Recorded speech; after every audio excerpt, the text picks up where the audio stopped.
हो राज।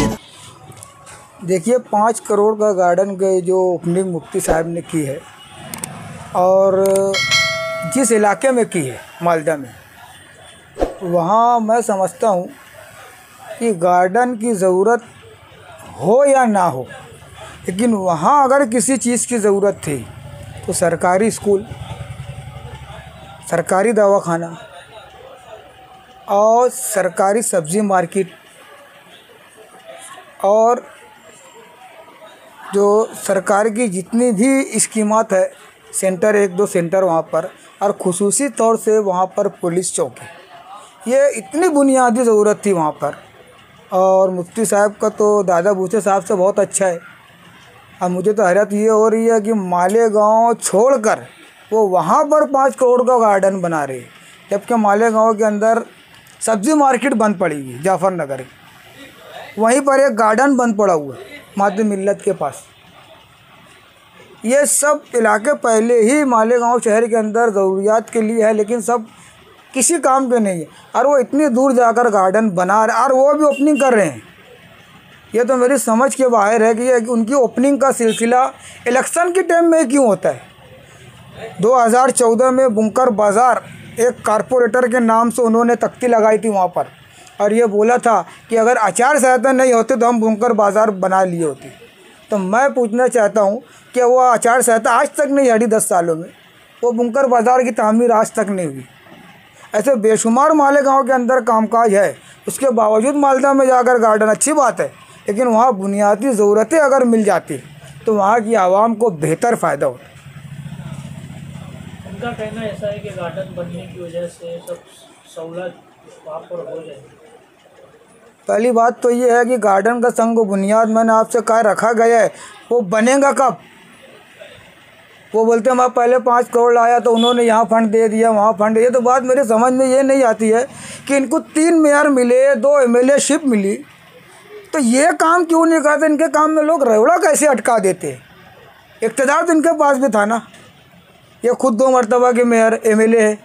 इनके मालिक साहब मेयर थे, नजमुद्दीन खजूरवाला साहब मेयर थे। सबसे महंगा मेयर मरहूम इब्राहिम सेठ साहब थे। तो इनके दौर में क्यों कामकाज नहीं होते, या उनके MLA शिप में क्यों काम नहीं होता। कुछ होता है तो बोले ये फ़ंड वहाँ लेके चले, तो कैसे लेके चले गए।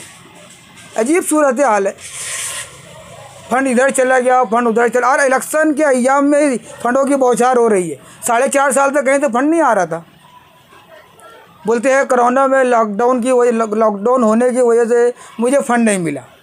तो डॉक्टर फारूक शाह को फ़ंड क्यों मिला।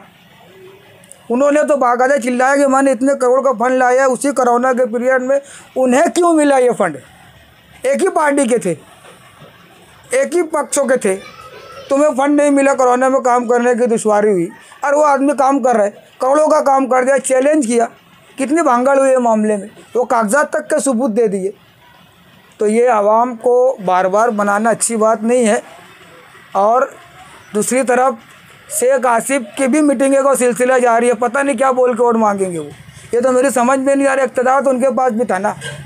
ये आवाम को सिर्फ़ और सिर्फ वो बेवकूफ़ बना रहे हैं। मैं तो आवाम के नाम से यही पैगाम देना चाहूँगा कि आप आम आदमी पार्टी से जुटिए, गारंटी है आपको पानी फ्री मिलेगा, बिजली फ्री मिलेगी, कारपोरेशन का मेयार बुलंद होगा, और जो 200 यूनिट का मामला वो आपके लिए फ्री हो जाएगा। सेहत दवाखानों में दवा गोली का निज़ाम बेहतर रहेगा। मैं ये नहीं समझता हूँ कि लीडर मजबूत होता है, आवाम मजबूत होती है। आवाम जिसे चाहे लीडर बना देवे। 1,15,000 आपने दिया, वो जीत के आ गए। 80,000 शेख आसिफ को दिया, उसके पास वोट है।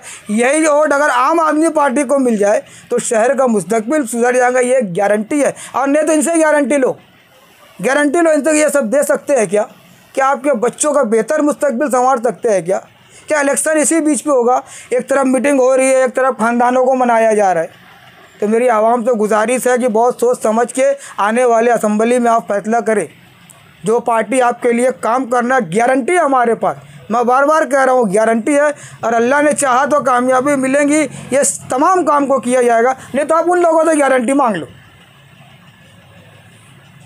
मैं तो पहले कह रहा हूँ कि एक पार्टी के एक एमएलए को दुनिया भर का फंड मिल रहा है, उसी पार्टी से इनको फंड नहीं मिल रहा है। और अब ये बोल रहे हैं कि 366 करोड़, कौन सी बात माने। एक ज़माना था कि सैयद रकीब साहब को इसी बात को लेकर मजाक उड़ाया जाता था कि एक एमएलए को 4 करोड़ रुपया मिलता है, तो इतना फंड ला कहाँ से रहे। जलसों में ऐसे मजाक उड़ाया गया था, तो अब ये कहाँ से ला रहे हैं। आवाम को समझना चाहिए, बार बार धोखा नहीं खाना चाहिए। आने वाले चुनाव में आवाम को बहुत ही सोच समझ कर वोटिंग करना चाहिए। मैं इतनी अपील और गुजारिश कर रहा हूँ कि आम आदमी पार्टी को एक चांस तो दें। डायमंड कारपेट, हमारे वहाँ कारपेट, ग्रास, हेडलोन, रेलवे वाला कारपेट होलसेल रेट में दिया जाता है। हमारा पता याद रखें, मुस्तफ़ा बंगार बाज़ार, डायमंड कारपेट।